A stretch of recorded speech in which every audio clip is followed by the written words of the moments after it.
Gusto mo bang mababaliw sa kakahabol ang taong mahal mo? O di kaya kung ayaw na niya sa'yo o kinalimutan ka na niya, gawin ito para mapaibig mo siyang muli. At pwede itong gawin ng magkaasawa na may problema sa kanilang relasyon o nagkakahiwalay na. At pwede itong gawin sa babae to babae at lalaki to lalaki. Kapag gumawa kayo nito, buo ang inyong paniniwala, magfo-focus at magko-concentrate sa ginagawa. Walang pagdududa at walang ibang iniisip.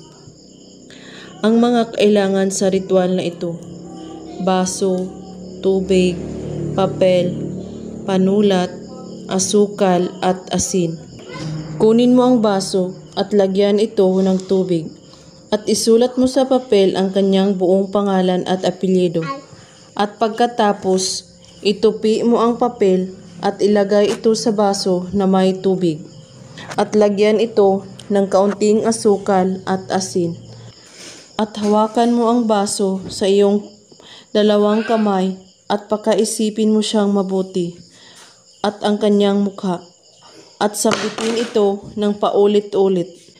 Mababaliw ka sa akin at habol-habulin mo ako palagi.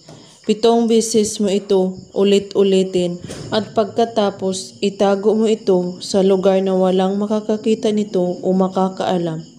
At paglipas ng 4 na araw, pwede mo na itong kunin at itapon mo ito sa inyong bakuran.